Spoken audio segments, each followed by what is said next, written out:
This episode of Undercommon Taste is sponsored by...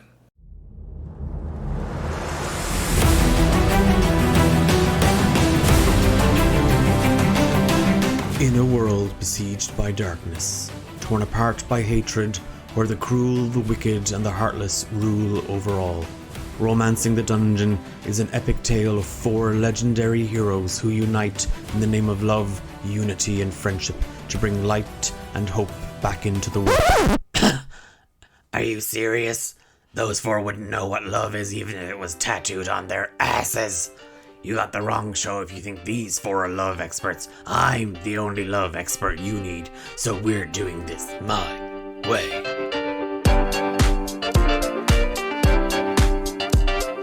If you desire romance, we got it. Ah, there's my favorite person. Morning. How you doing, Angel? Great. Come here, and I sort of get in real close, and I like lips sort of purse, but I flutter my lips and give a little like. And if you love drama, we got that too. I need you to find and kill Eugenia Flatstone. I need her heart. Okay, well we haven't, I think it's been a while since we've done the heart thing. How am I supposed to get that to you? Because I don't think walking around with an old lady's heart is gonna go well for me, personally. If action is your passion, well, there's plenty of that as well. For my bonus action, I'm going to use Blessing of the Raven Queen to go behind the other guy. Okay. And basically come up behind him with a dagger to his neck to get him to stop. God damn. What the fuck happened to you in the woods? Join Thane, Thea, Nate, and Hephaestus as they put their hearts and my reputation on the line in a race to rescue an eccentric bride from the clutches of evil, battle against the insatiable forces of darkness, and try not to die along the way, I suppose. I start taking my clothes off. Okay. And I take a blanket from the bed, and I wrap it around me, and I start following the steps, and I go, I'm a greasy little peanut. I'm a greasy little peanut. I'm a greasy little peanut. Oh, for the love of... I don't even know why I bother. Romancing the Dungeon, a softcore D&D podcast about four heroes on a quest for true love and discovering what that really means for them. Available wherever good podcasts are found. Good podcasts? Well, that's blatant false advertising.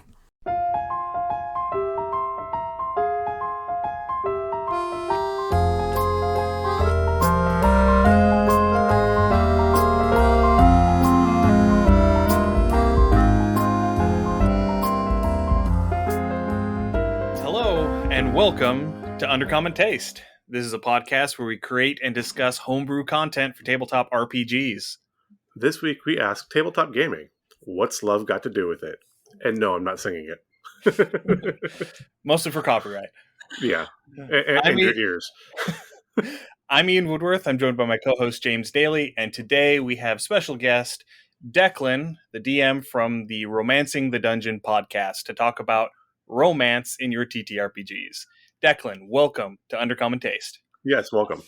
Thanks so much for having me. I'm super excited. I love talking about TTRPGs, and two, I'm a total romantic. A tragic romantic, actually, is the way I like to look at it. So yeah, super stoked to talk a little bit more about bringing a little bit of love into your stories.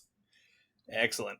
Yeah, I'm really looking forward to this episode. It's going to be a lot of fun.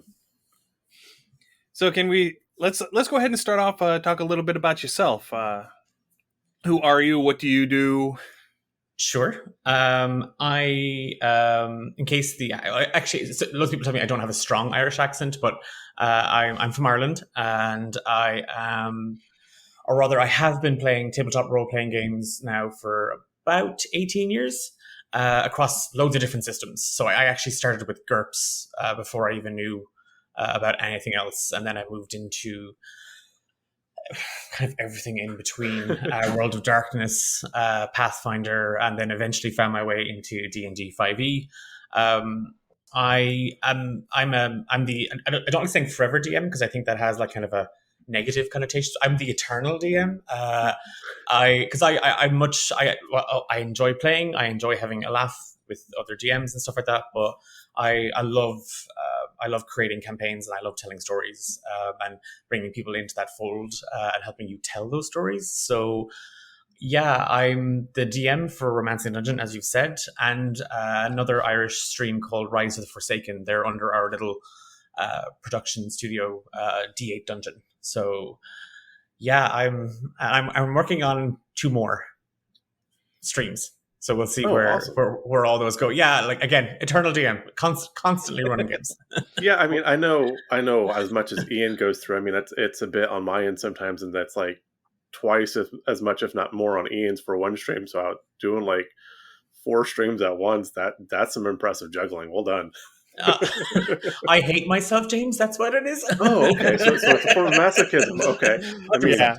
are we going to get into that with today's topic too? I guess we can drag some of that in. The After Dark stuff. Yes, the After Dark stuff.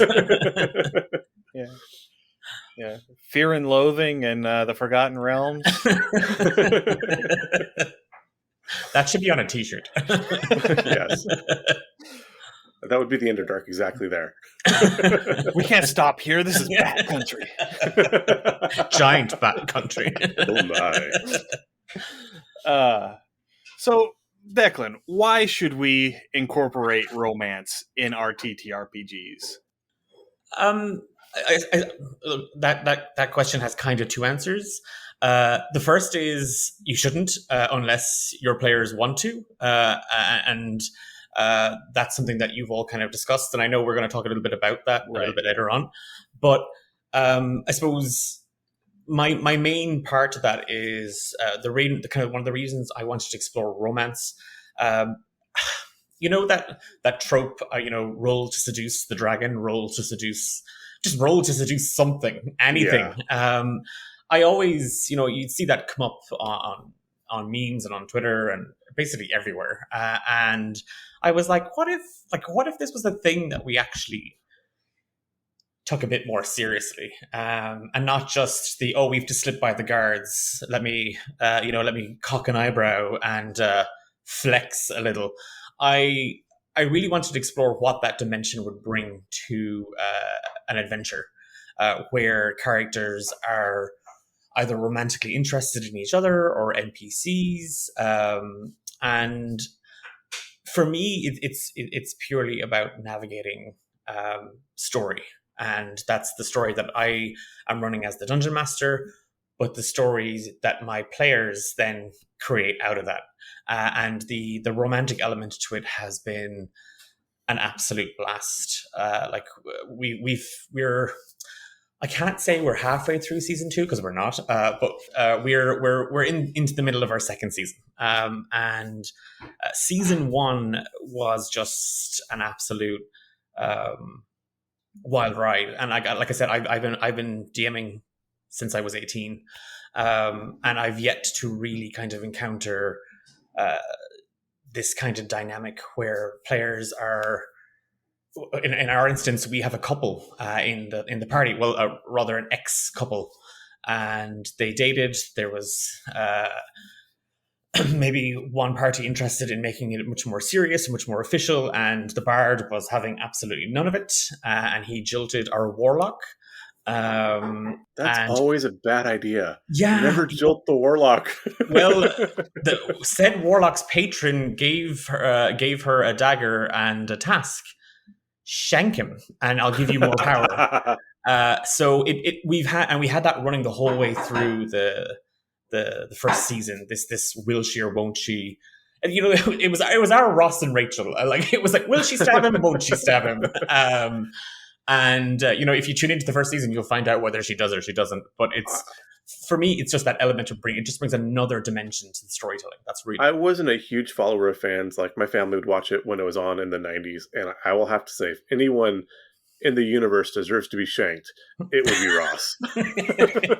He's very annoying. He's very annoying. Yeah. I actually just finished season 1 a couple days ago. So I've gotten through season 1, and I've gotten through the first one shot, the Couples Retreat. Yeah. The one shots are like, I don't know, like we went straight into Couples Retreat having just finished recording,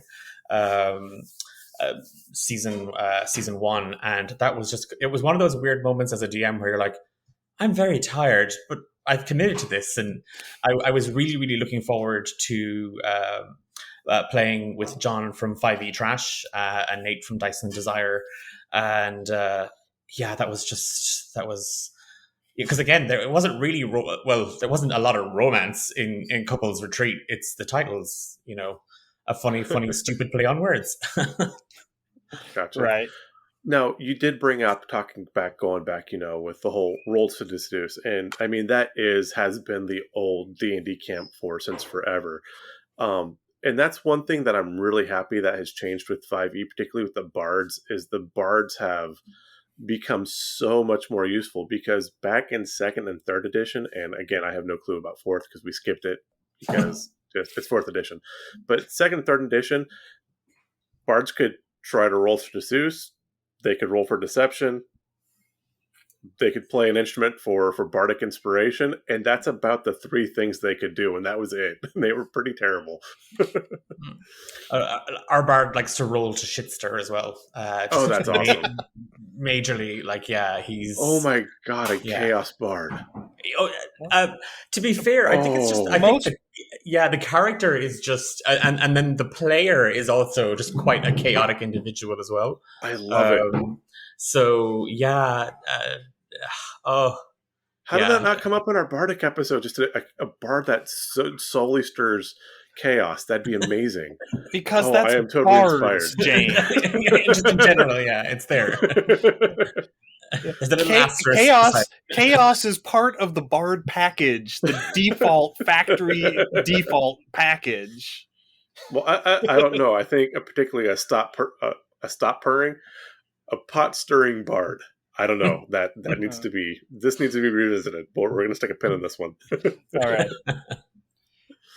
So we did talk. You did mention making sure that your party is okay with the themes of romance before you start engaging in themes of romance in your game. So, what sort of advice would you give for someone who was looking to start incorporating some romantic elements in their game? What sort of safety tools would you implement? What sort of conversations would you have with your players? So I think these days most tables, most games do start with a session 0. And you've gotten I'm a sucker for a prologue as a DM. I love to write the prologue for the adventure and just give it to the players, and I'm in the middle of writing one at the moment as well for one of those other streams, and I always, I will put in maybe a note about the setting and style and tone of the game. And obviously I don't like to be rigid about that. So, for a piece to work, it needs to have a little bit of room to kind of move back and forth. But at that first session 0, it is a conversation. This is, we talk about things that will not be on the table. We talk about certain, the game won't include violence towards children. The game won't include sexual assault and stuff like that. But there are other things beyond that not every player is going to be comfortable with. And romance is one of those things that people don't like their characters to be put into those situations. They don't want to be, they don't want that kind of focus put on them. And we, at the very, very start, we kind of set out with this.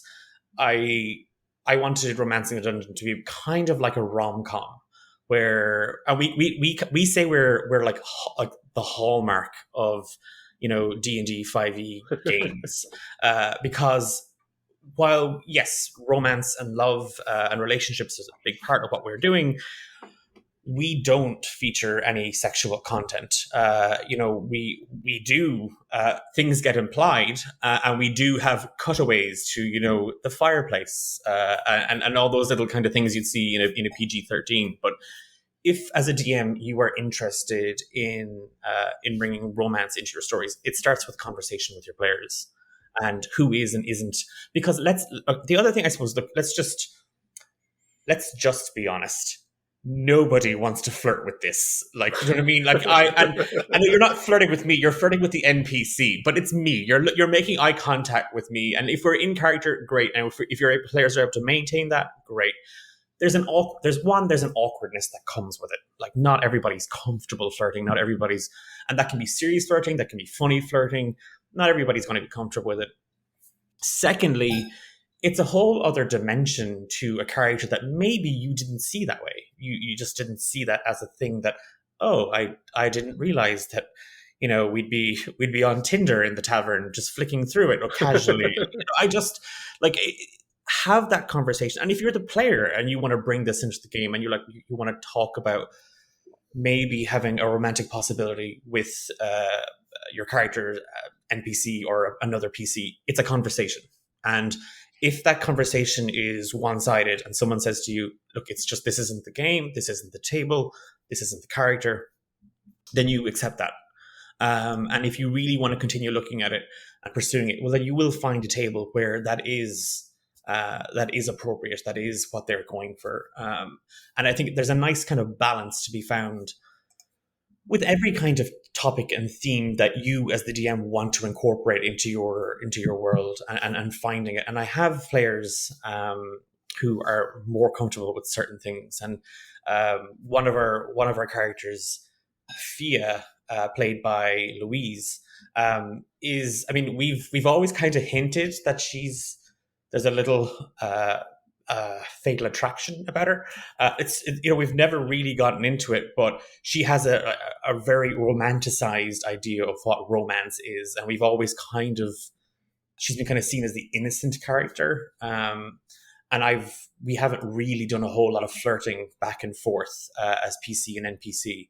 And we will be having those conversations because our character is developing and we are looking at where that might go, but it's always about having a conversation. It's almost like consent's a thing. Yeah. It's a word for a reason. Yeah, I love session zeros exactly for that reason, kind of get things hashed out.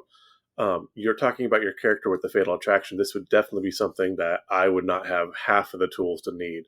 But it would be interesting to have a romantic party like that, where each of the players has the different view of romance. So you said you have one that has the fatal attraction. Maybe one is in love with the concept of being in love. You know, you could work with the actual, like the kind of the white knight that just kind of wants to go. You could have like a codependent type thing and see how they would all interact together. I think would be an interesting kind of scenario to run. Yeah, we've seen that coming out with the characters. And like everything from the fact that, you know, Nathaniel and Hephaestus, the bard and the warlock, who split up and it was not amicable from episode 1.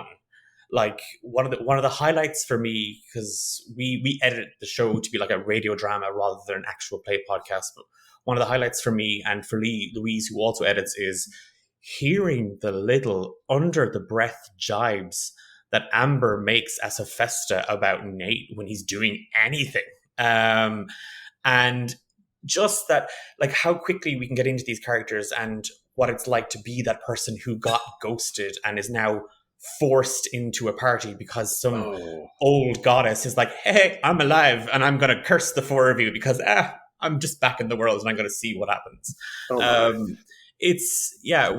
We've seen huge amounts of things. And then with Fia being so in love with this idea of what love might be and maybe taking it a little too close to Glenn Close's character, occasionally we've seen her try to fix things in the party because she just wants everybody to get along, even if they're not going to be couples, but she wants them to get along. The other thing, and you know, we were saying session zeros, is your game session zero doesn't stop at that first meeting, at that first group chat. Right. It's important, I think, to have fairly continuing conversations, and maybe it's on an off week 3 months into the campaign. Hey, these things have happened with your characters. These things have happened in the story. Everybody cool? Is everybody okay? Does anything need to change? How are you finding it? Is it working for you? Do you want me to go more in this direction? Do you want me to pull back a little bit? And again, that session zero isn't just we had a conversation eight months ago. Things change for people in real life and things change for your players and you as the DM. And I think session zero is an ongoing session. Right. No, I can totally agree with that. Yeah, that's just good advice to have. Okay, so let's say that you have started into this whole romantic bent on your story. You've had your session 0, you've talked it over with everybody. How do you know if you have overdone it? Because, not everybody is going to be comfortable with coming up and saying, "Hey, I'm not comfortable with this." So how do you know, with just by reading, how do you know if you've sort of overdone it a little bit? And I can honestly put my hand up and say I have done. Like there has been things that, as a player, I've gone, or as the DM, I've gone, oh, and knowing, and it's not always overstepping the mark, because with something like romance, it is going to get emotional. Like there is going to be emotion put into this, and that's something that we on Romancing the Dungeon, obviously we are aiming for. But that has a toll. That's a huge toll. Like it's already, we talk about, this is a hobby, and we sit down and we're rolling dice and we're playing things and we're engaging with combat or whatever it might be. And 3 or 4 hours go by, and the energy that goes into staying in that headspace for 3 or 4 hours, we might have a half an hour break for a bite to eat or whatever, but it's a drain on you, and that drain can be quite mental and emotional. So I have, in the middle of a story, been really swept up into it, and kind of going, oh God, this is going somewhere really good. Like this is, and only afterwards gone back and went, I didn't actually check with the player if that was okay. Oh. I did, because there's a comfort level that comes with, playing together for nearly 2 years, that you're Right. like, God, we know each other, and we trust each other, and so on and so forth. And I suppose from the serious point of view, it's a case of read the room, like Yeah. read the room, Right. and like that can be very difficult in the moment. And I'm not making an excuse for myself. I should have read the room. I should have stopped to take a breath and just said, hang on a second, this is going very heavy, and you are tormenting this character. Is the player okay? And then if not, stop. If yes, keep going and see where we're at with it. So my first piece of advice is just you'll get a sense of the room. If you stop and take a breath for a second as the DM, you'll get a sense of your room. Secondly, and this is probably where, if you're taking romance and it's kind of going more for the comedic side of things, if it just stops being funny, like if it just stops being fun, if people are sitting there going, really, like it's another horny little kobold, or it's, oh, really, it's another seductress swanning in, with the scroll and the epic quest. Like you can, we talk about kind of ham-fisting these things into our games because, it's the big thing at the moment and everybody's doing it, and away we go with it. But it's a case of, I think, we like a DM will always assess, I think most of us tend to assess anyway after a session. We tend to look back at it and go, did that work? Was I happy with that? Were the players happy with it? And you might ask the players. And I think one thing that I suppose, and speaking to that situation with that player and that character, that player came to me afterwards and said, hey, you should have asked, you should have said something. I didn't realize it was going to be that heavy. And I was like, crap. Oops. Yeah, you bring up a really good point, and that's something that's not discussed a whole lot as people talk about, what's the you always see what are DM tips, especially for new DMs, and that taking a step back and read the room. And depending on what you do or where you're at just in your personal life, that might be a skill that needs to be developed personally as well, as well as just on the table. So that is a huge, huge piece of advice, is learn to read the room, learn to read your characters, look for their body languages, their tone of voice, things like that. I'm going to ask Ian here because I can never remember the gentleman's name, but you were talking about where you can raise your hand and say that goes too far. Who was the DM that has basically the card or the safe button? So if a topic gets too weird or too uncomfortable, you can just reach out and touch the card, and scene ends, and we take a break. Who was that? Do you remember? I think that interview was on Dragon Talk. I think that interview was with Mike Merles. Okay. But that having something like that at your table where the person doesn't have to make a big scene if they don't want to, they can just make a subtle gesture or a subtle movement, and that can be a clue to the DM or the rest of the players that they need to pull back a few steps. And that way everybody can stay comfortable as well. And in case anyone is not familiar with what James is referencing, in this interview, Mike Merles was talking specifically about running games at cons. But whenever he runs a game, there's this little red card that's in the middle of the table. And if anyone at any point gets uncomfortable with the way the game is going, they just reach out and touch the card. And that's his sign that, okay, we're done here. We're moving on. So that is the tool that he uses. Yeah, it can even be like if your game is online, just watching for a player just to put up just a kind of the hand up, or if you see someone lean into it, or pull away. Set those things up yourself. Like, if you're running a stream, like, or if your game, even if it's not a stream, if it's not for Twitch or YouTube or anything like that, and you're playing over Discord or Zoom or whatever, or Roll20, set up something like that where if a player puts their hand over the camera, that's the sign that they're done. That they want this scene to fade to black. They want to go to something else. They want it to divert. It's like it's those little things are going to what keeps your players feeling safe and comfortable in the story, and that trust that comes with those players then only leads to a much better game. Oh, absolutely. That is a huge point. And as Ian and I have said many, many times, it's a game. It's supposed to be fun. And when it stops being fun, it's no longer a game to play. Yep. Right. Very much agreed. And nobody wants to play with anybody who is going to make them uncomfortable. Right. Yeah. So, I mean, I had to remove someone from my home group for that reason. Ouch. And yeah, that was interesting.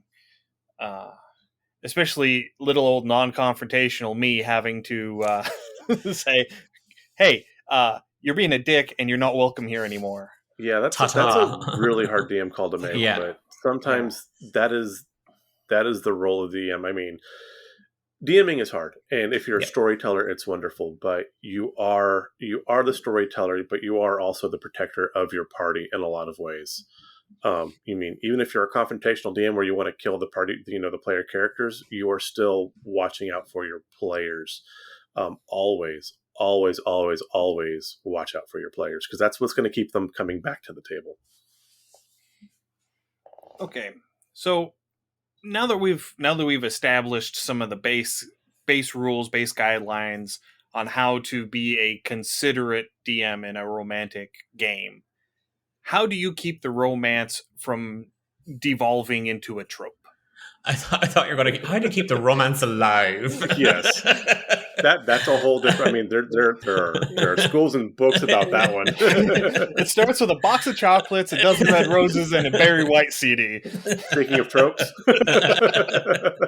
I'll take the chocolates. Keep the roses in the Barry White CD. I'll take the chocolates though. How do you stop it from being a trope?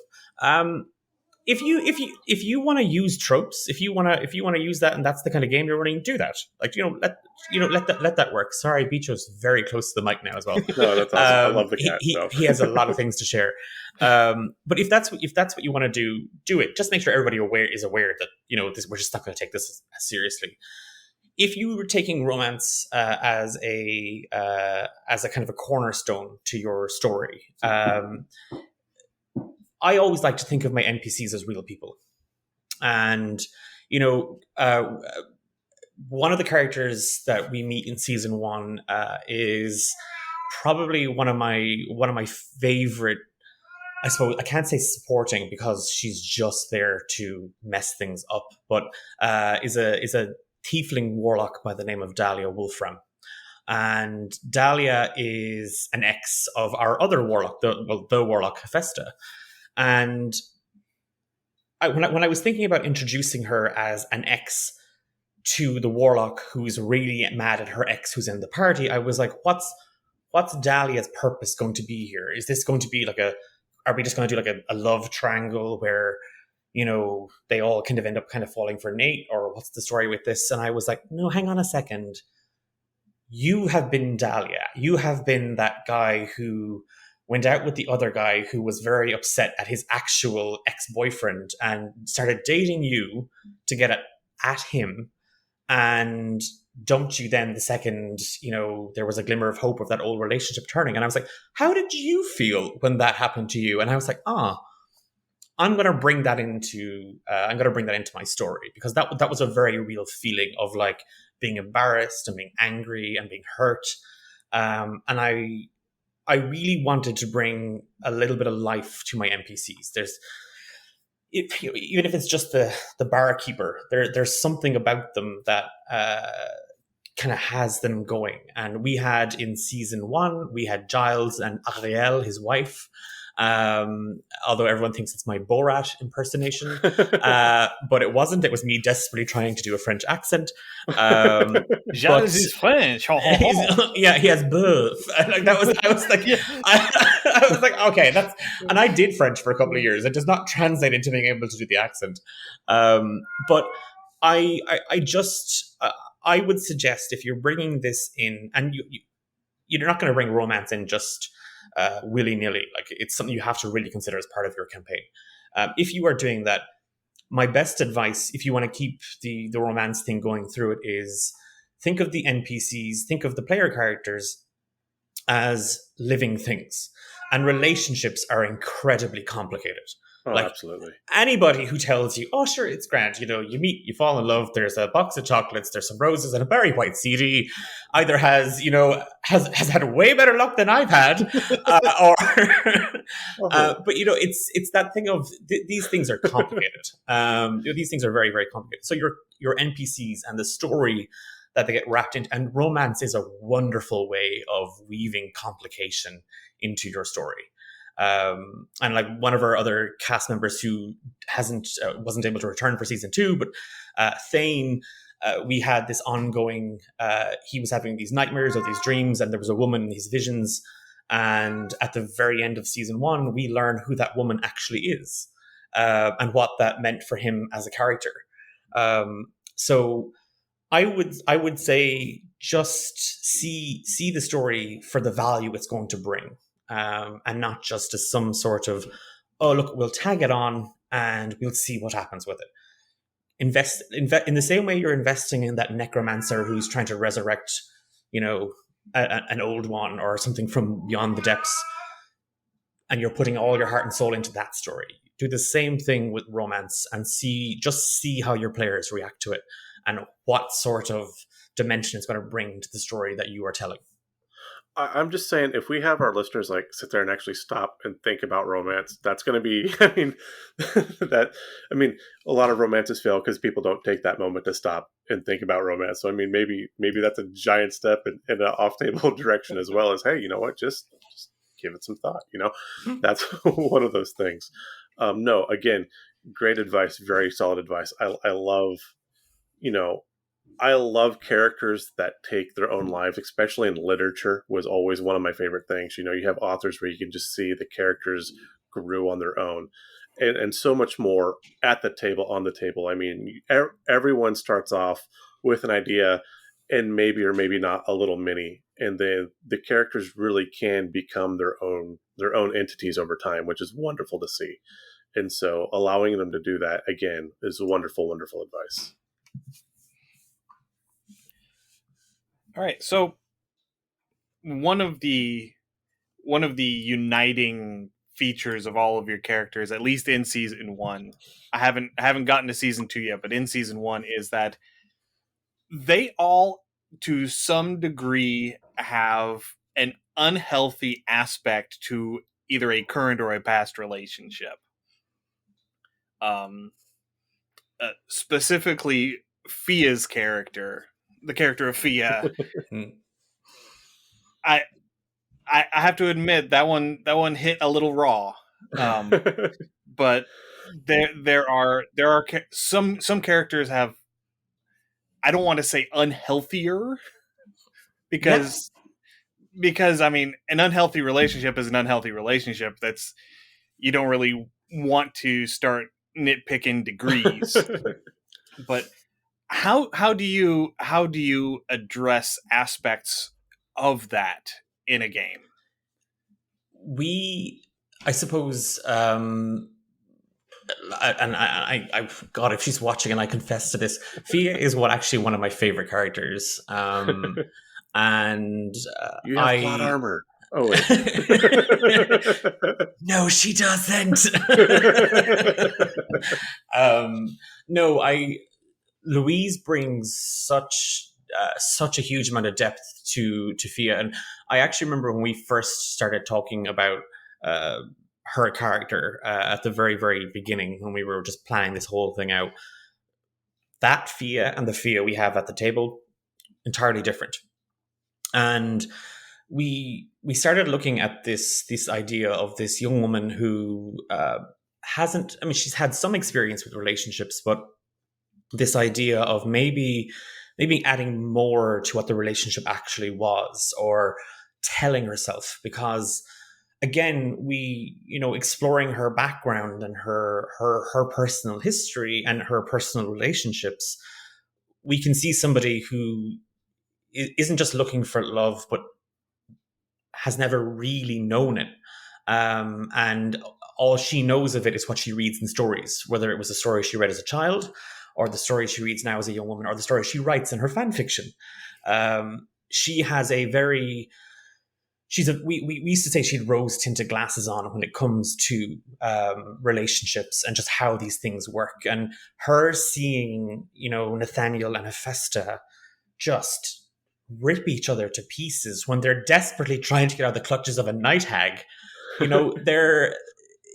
I think this is because we always kind of talked about, she's technically the oldest in the group, but she's probably the most innocent. She's probably the most naive out of the four characters in season one. So she's a romantic Don Quixote. Yeah, she's there. She's very precious. Louise and I, we've actually known each other a very, very long time. We've known each other since we were in college together, and I guess there is a really innate trust between us in terms of the stories that we have been part of together. Usually, and actually, if she is listening, she's never DM'd. So if you want to get that book out and start, plotting some things, but we've told a lot of stories together. So I trust her as a player, and she trusts me as a DM. And obviously, you can't really talk about Fia's character in season one without mentioning her awful trash brother, who's a piece of trash. He's actually the worst NPC I've ever had to play. And we spoke directly after that session. We talked about it because he's a gaslighting piece of garbage. And we were both quite upset directly after, because it was quite intense stuff between Fia and Quillo, and just we started to see something about her backstory that maybe people listening didn't quite know, or just kind of, she's a bit ditzy, she's a bit that. And it's actually, it's not. It's, you can kind of start to see that these might be coping mechanisms for her.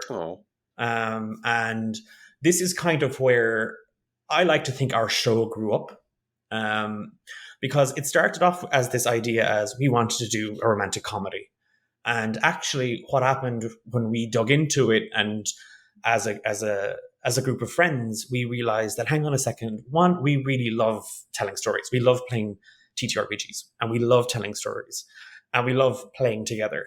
And we kind of quickly realized that this was becoming something more than just a rom-com, that this was actually something that had, and pardon the pun, a bit of heart to it. And romance is very much at the heart of the show, but we started to kind of look at, well, our individual perceptions of what romance is shaped by so many things. And we've now kind of started moving into this area of other relationships and how that kind of can reinforce both positive and negative perceptions of what a healthy relationship actually might be, and even down to the party. So even down to these four people that are linked together because, they met in a tavern and we met in a tavern. But, how does that change? How do the people that come into your life change you for the good or for the better? And that's been, for us, that's been something that we've kind of found our feet with the story and with the direction that the show is going in. And we like, and I don't think anybody would have a problem me saying this. We have all cried, like at the table, we've all cried. And, because someone has said something really, really just like that when you're sitting there going, oh God, that reminded me of a thing that happened. I'm just gonna duck under the table for a second and have a quiet cry, and then I'm gonna come back up, and there's gonna be a monster, and we're just gonna deal with it. But no, I guess I'm kind of talking myself around in circles with it. But I guess really, it's just, again, you want to be mindful of those little things, and this is that dimension that I spoke of a little while ago about where it kind of goes. And with those things, it can be kind of hard sometimes. Like I personally did not like how easy it was for me to get into the mindset of a character like Quillo, and that's what we talked about. I was kind of a little bit like, is that a part of me that I need to recognize? Is that a part of me? What is that? And like, like you were saying, Ian, when you see yourself in these situations and these things, it can be a little bit like, oh, crap. My feelings, they're real. Shit. Let's just fight a dragon. It'll be easier.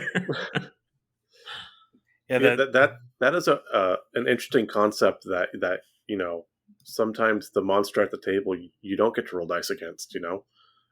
If you've got feelings, or you've got, like I said, this awkward romance or something that you don't know how to deal with, and it's affecting all the party members in one way or the other.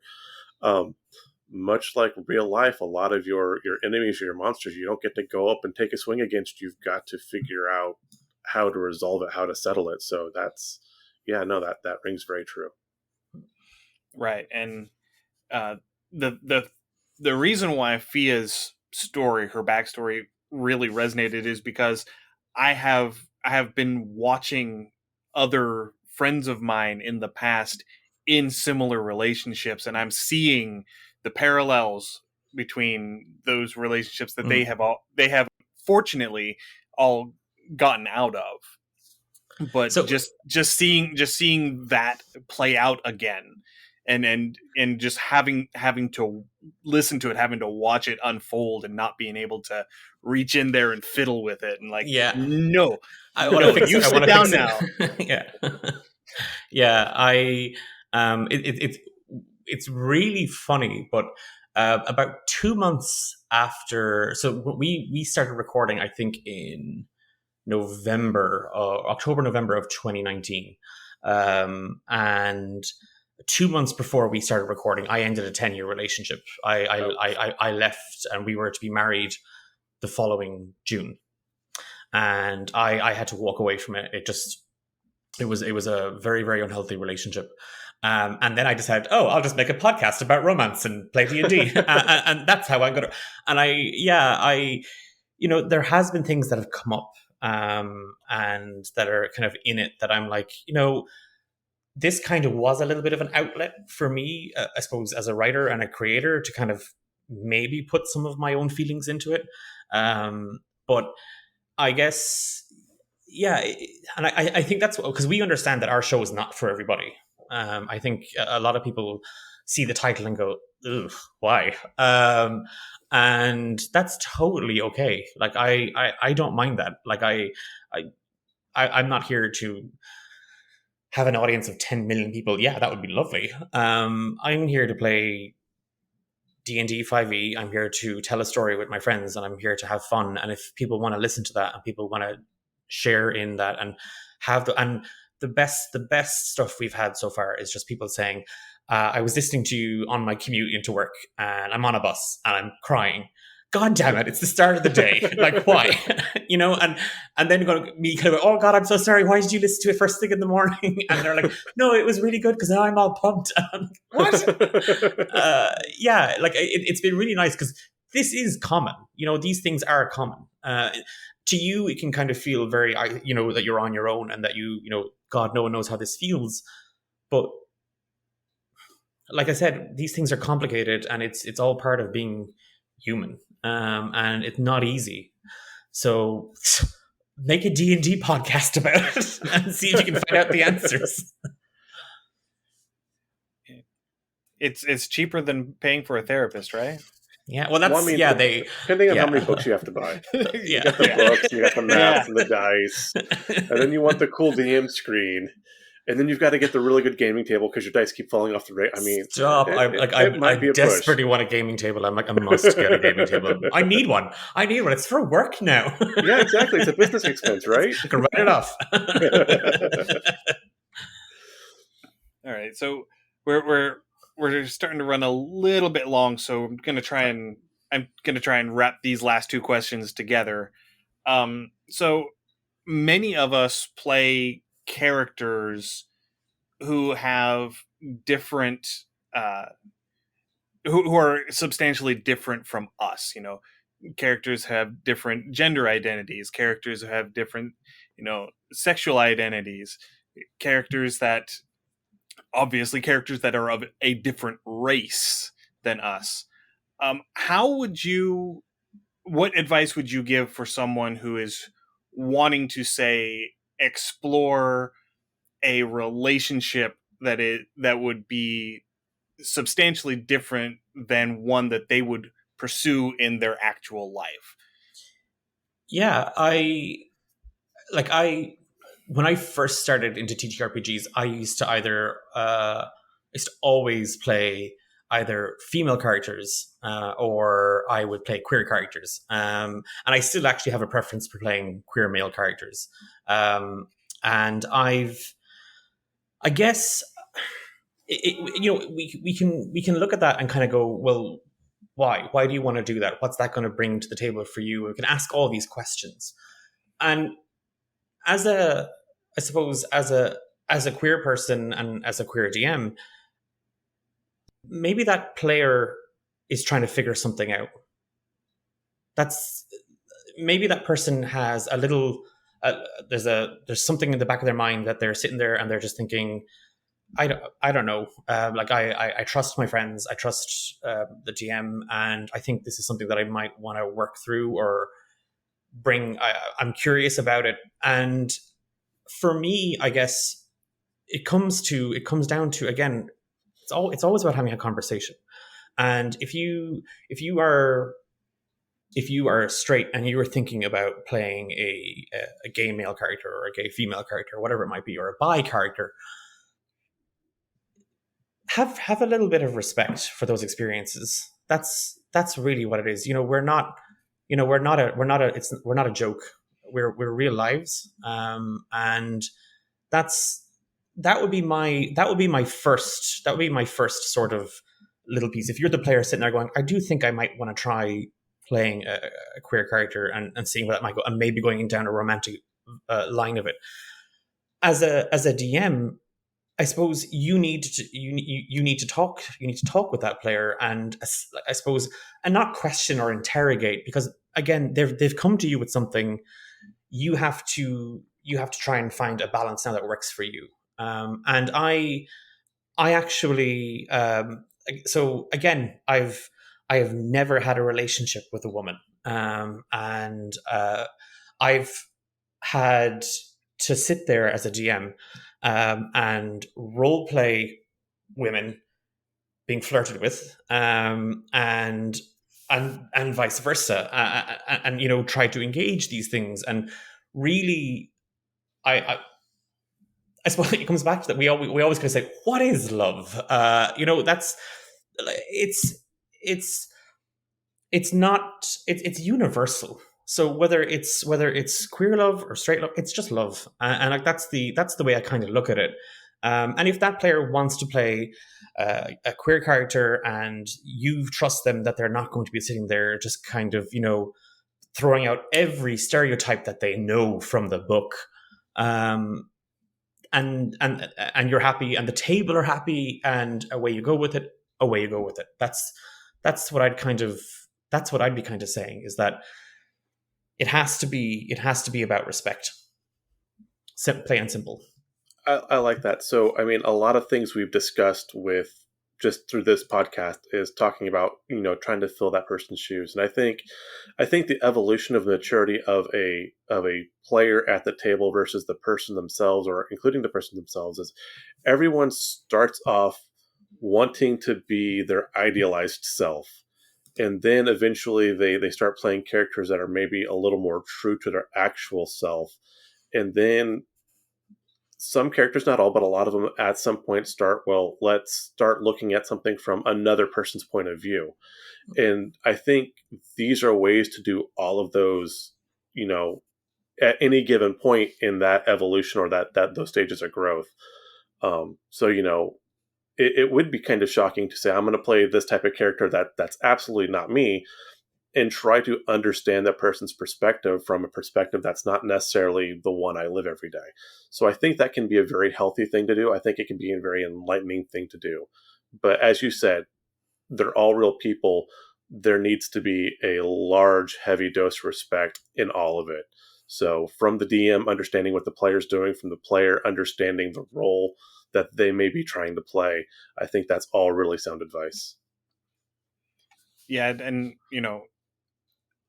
being a fantasy writer and working in publishing a little bit, in addition to the podcast, whenever I'm going out and creating a character, usually I'm sitting there going, okay, I need a character like this in my upcoming story, and I need to get into the mindset of how this character is going to behave in these situations.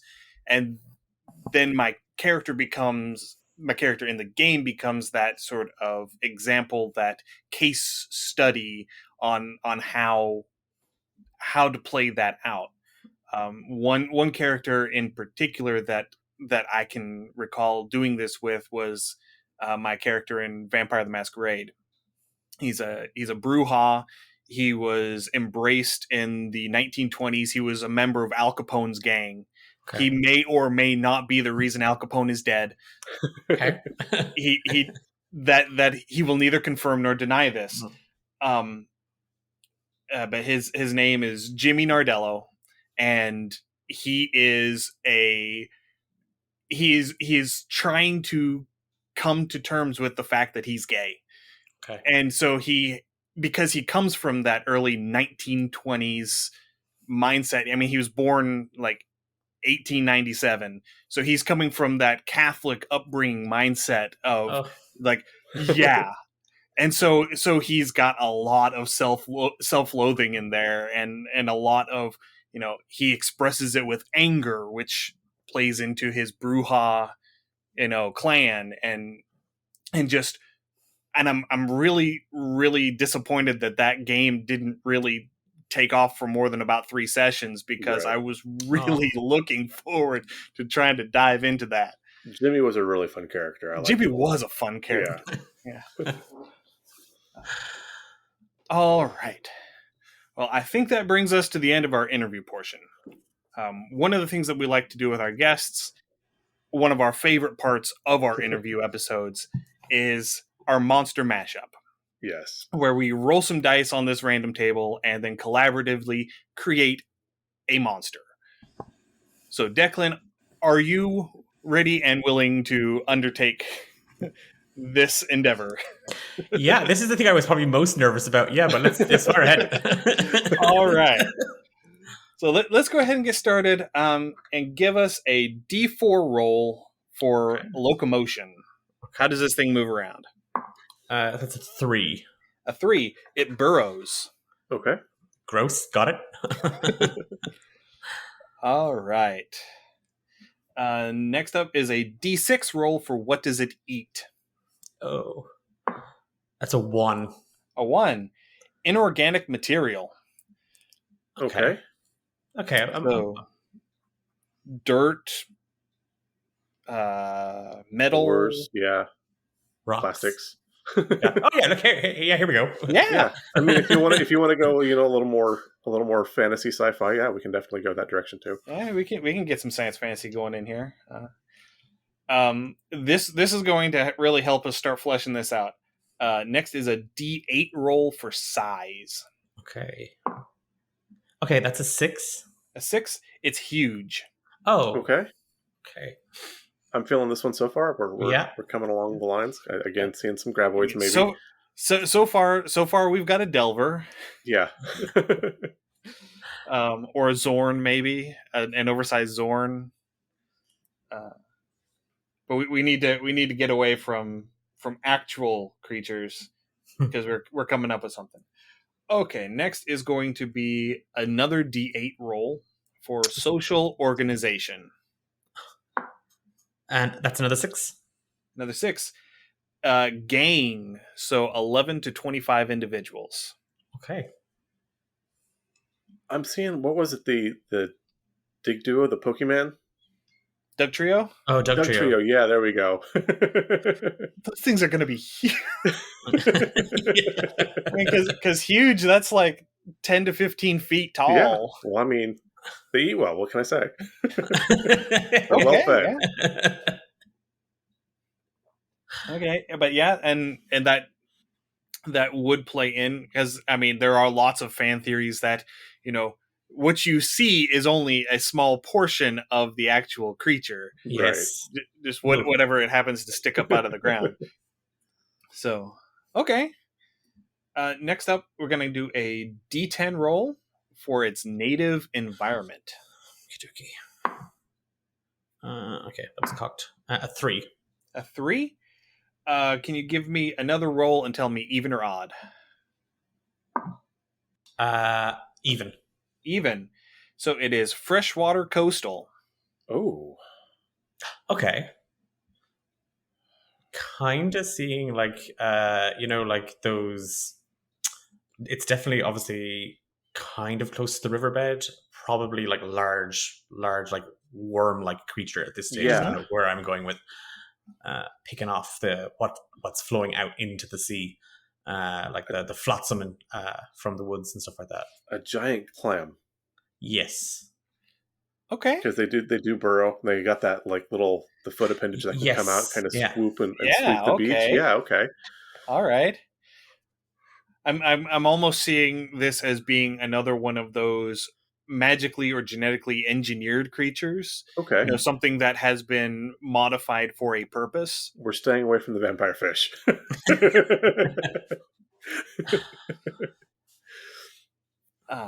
Yes, we've already done that one. Yeah, we're staying far away from that one. Yeah. We'll see. All right, next up is a D12 roll for method of defense. Oh, this will be fun. That's a 1. A 1. Pincers / claws. Oh no, this is working out perfect. I love it. Yeah. We've got like freshwater kind of like crab thing going on here. Okay, all working in a little colony. So here's what I'm thinking right now. You got this colony of these things.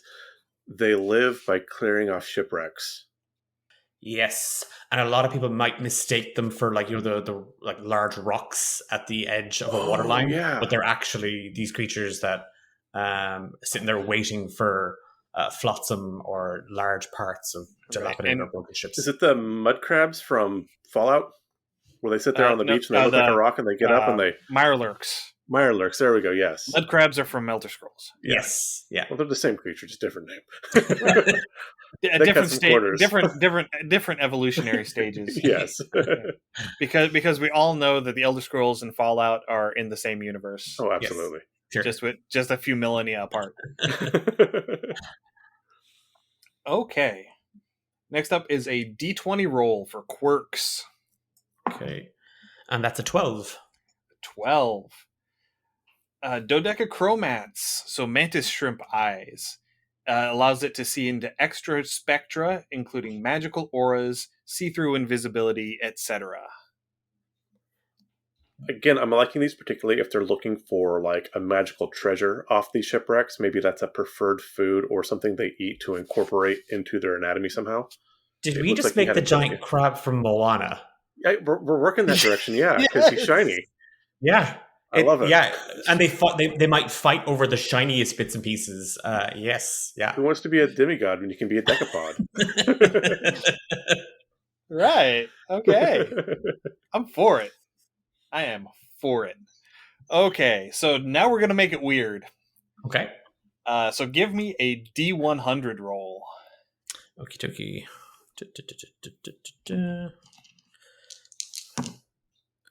Okay, that's 46.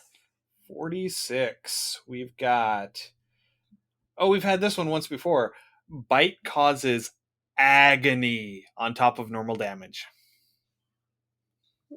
Yeah, I could. Okay, yeah.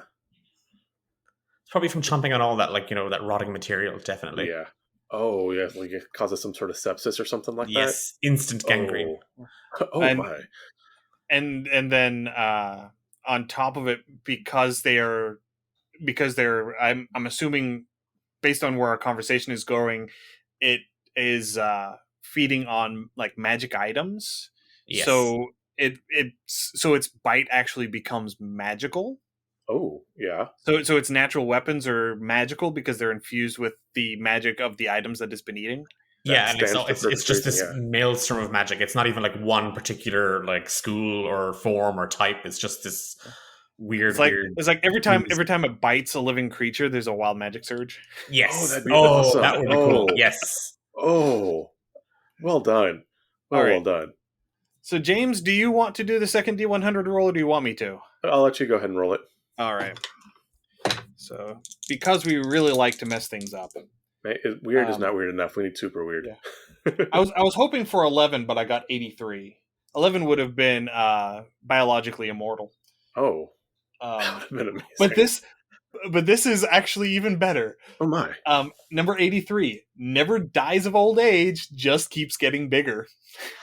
We totally made the crab from Moana. We did it. We did it. Yes. But there's a gang of them. There's about 25 of them. Yeah, no, I love it. Yeah, there's 11 to 25 of them. So,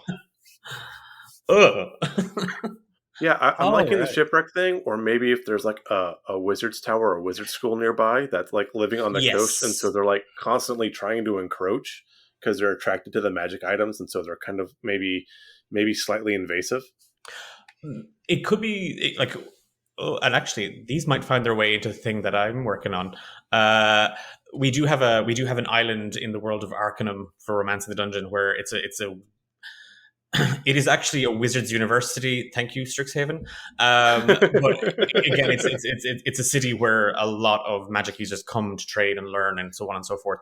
So I love this idea of maybe it's even trading ships that they attack trade ships that are coming because they're like, oh, trade ships. There's definitely magical items on that. Let's go get them. And maybe the local wizards are also using them for defense as well. Oh, that'd be kind of awesome. Yeah, it could be a kind of way to protect their islands. And or if there was like a rival school, you could airdrop a bunch of these to like just put them on a bunch of zeppelins. It's kind of like, oh my. Yeah. And I can also see, because the island is a hub for magical education, is also going to be a hub for magic item creation, and so they're going to be exporting magic items, which further goes to the whole they attack the ships to feed on that. So I am now seeing a thriving business in lead-lined chests. Okay. Because the lead-lined chest is going to block that magical aura, so it is going to be almost required for you to be able to transport these magic items that you have lead-lined containers to store them in, or otherwise your ship is going to be literally ripped asunder as you are trying to leave the island. I love it. I also like the idea of maybe someone, trying to catch a juvenile one of these, so they're not quite huge yet, and they like the college prank of like sneaking this into the professor's room because again, agony on bite. So just like Yes. surprise, angry shiny crab. I'll tell you to fail me next time. This is what you get. I love the idea that it was probably some like apprentice second or third year who flushed something down like the toilet and was like, that's that done. Nothing bad ever comes of this. And suddenly you've got your own version of alligators in the sewers, except it's awesome. I love it. Giant crabs. Everybody gets crabs. Oh my. We were talking about romance, right? Yeah. All right. So, just to recap on what we got. Our beastie burrows. It feeds on inorganic material.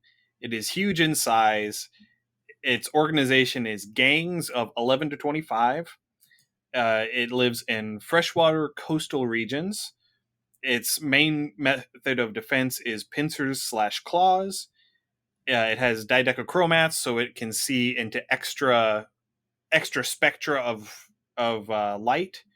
Its bite causes agony on top of damage, and it doesn't die of old age. It just keeps getting bigger. I love it. So, what are we going to call it? Oh. So, someone in chat, someone in chat who apparently knows you, Declan, is calling it river crusts. River crust is actually a really cool idea for it. Because again, it is that thing of their shells kind of looking a little bit, crunchy, a little crusty on top, a little bit, because they're not quite proper crabs. They're like a weird magical experiment type thing. So maybe they look a bit crunchy. A river crust, yeah, because it looks like it's floating on top. Yeah, I like that. I was thinking too, with the amount of magic items, maybe they have like on the outer bit of shell, they have like a bit of druzy, like that really fine, thin, small crystal. So it kind of gives it that crunchy, semi-reflective, like a rime or a salt crust. Okay. Yeah, I like it. I like it. All right, I think this has been a success. Yeah, I mean, I definitely kind of want to like drop these in on some people, just like yes. Surprise, giant angry crab. And if it sings, so much the better. What can I say except you're welcome? Okay. We did it. My job here is done. I'm out. Bye. All right. Last thing we ask of our guests is to provide a plug for someone else in the community. It can be another content creator, another podcaster, map maker, music maker, just whoever. Who would you like to give a shout out to today? Oh, actually, I lied. This is the hardest part. But because I've been very, very lucky. I've had a chance to meet so many wonderful people through the TTRPG stuff, like on an international level. Thank you, the internet. But I'm going to stick a little bit closer to home, if that's okay, because there's another wonderful Irish group called Homebrew Quest, and they're an absolutely wonderful team of players led by a phenomenal dungeon master called Ben, and they stream every second Tuesday. So their next episode is coming up, I think it's this Tuesday, and at around 7 p.m., 7:30 p.m. Irish time. And Homebrew Quest are, again, wonderful story steeped in Irish mythology and Celtic folklore, with a little twist where they have a couple of beverages on stream. So it's over on YouTube. You can check them out there. And the beers they bring to the game can cause effects in game. So if the IPA you're drinking is called, Witch's Teeth, well, you might find yourself with a bunch of witch's teeth that you can use for a spell, or Ben is a phenomenal dungeon master, and it's a wonderful story that they're pulling together. So I would love if everyone could go and check out Homebrew Quest. That sounds like a lot of fun. Do you know if they have a Twitter handle? Homebrew. I think it's just at Homebrew Quest. I think off the top of my head. But if you just search on Twitter Homebrew Quest, they come up there. It's a really, really colorful logo. Okay, and I'll double check that and include it in the show notes whenever this comes out as podcast. Brilliant. All right, last thing for today.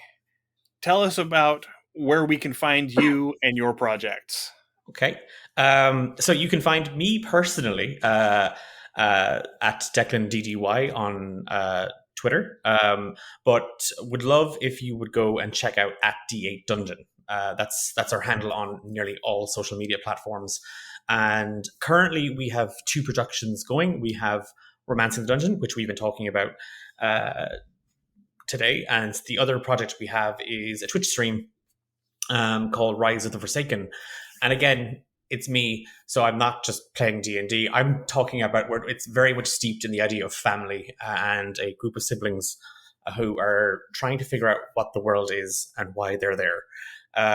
So we have those 2 things going at the moment, and we have a couple of more things in the making, including 2 new streams that we're hoping to have up and running very, very soon. And we have a lot of plans for 2022. So we'll see how they go out. So thank you so much. That was I've had such a blast. It's been so much fun to talk about this stuff. Yeah, it's been a lot. I've really enjoyed it. So thank you again for joining us. It's been really, really good. Yes, thank you so very much for joining us today. And thank you to the 3 people who joined us in watching the live stream and joined us in chat. Yes, welcome. Thank you, guys. If you have any comments, suggestions, or ideas, you can send us an email, undercommontaste@gmail.com, or send us a direct message through our Twitter account at UCT Homebrew. We are also on Instagram, Facebook at Undercommon Taste. We're on Patreon, patreon.com/undercommontaste. That's where we put all of our write-ups. That's where we're going to be putting this River Crust write-up once I get it written up. It will come out the Monday after the podcast. So the podcast is going to come out on Wednesday, this upcoming Wednesday, the 16th. So it will come out the Monday after that. So keep your eyes peeled for that. If you want to help support the show financially, please consider coming over and becoming a patron. We're also on Discord. You can find a link to our Discord in our show notes. And we will be coming up through the month of March. We are going to be doing a March Madness sort of bracket thing where we are pitting all of the strongest monsters of D&D against one another until one comes out on top. We figured if sports could still, our tabletop fantasy and make fantasy sports, then we're still in their brackets and just, turnabout's fair play. So we have the 31 unique monsters that are CR 25 plus one of our own homebrew monsters because we needed it just worked out that way. And we're just going to funnel it down and see where it goes. We're going to talk about that next week. In next week's episode, we're going to go over what rules we're using. We'll probably do one of the initial fights on the podcast next week. And we're going to be putting up our brackets next week as well so that you can fill out a bracket, and we're going to try and get a little giveaway organized so that whoever comes out with the best bracket at the end will get a little something special. Yeah. Also, later on, if you want to share this particular interview, because people do love the visual medium, we are posting our interviews on YouTube as well as our streams also after. So you can join us on YouTube. Again, we're on Twitch as well. You can find our podcast if you've seen this and enjoyed and you want to watch our podcast, whatever podcatcher you use. We're on Apple, Google, iHeartRadio, Spotify, just Undercommon Taste. You can find us there. As always, please give us a rate and review. It helps increase our visibility and lets us know what you want to hear more of. And thank you, everyone, for joining us. Thank you, Declan, for being our wonderful guest today. Yeah, it's been wonderful to have you. No, thank you so much. Genuinely, I had a blast. Stay safe, everyone. We'll see you next week. Happy gaming. Thank you for listening to another episode of Undercommon Taste. You can find links to all of our social media accounts, Twitter, Instagram, Facebook, YouTube, and Twitch, as well as our Patreon and Discord channel in the show notes. Our theme song is Massacre Anne, written and performed by Mary Crowell and used with permission. You can find more of her work at marycrowell.bandcamp.com or on Patreon at patreon.com/Dr. Mary C. Crowell. Our logo was illustrated by David Sutherland. You can find him on Instagram at willex_73 or on DeviantArt at deviantart.com/David Sutherland. Thanks again for listening. Stay safe. We'll see you again next week.